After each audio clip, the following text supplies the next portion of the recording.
guys, so welcome to the new ship destruction tutorial.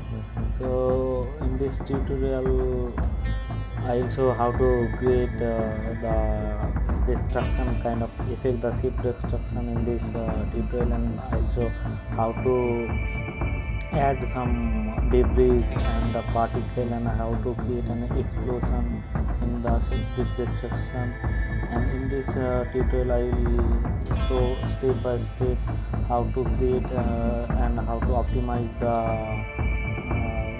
big destruction. I use several methods in this tutorial, and I will show in this tutorial. And in the I created in this tutorial with 4 parts. Okay, so I uploaded by per 1 week. So let's stay tuned, and thanks for watching.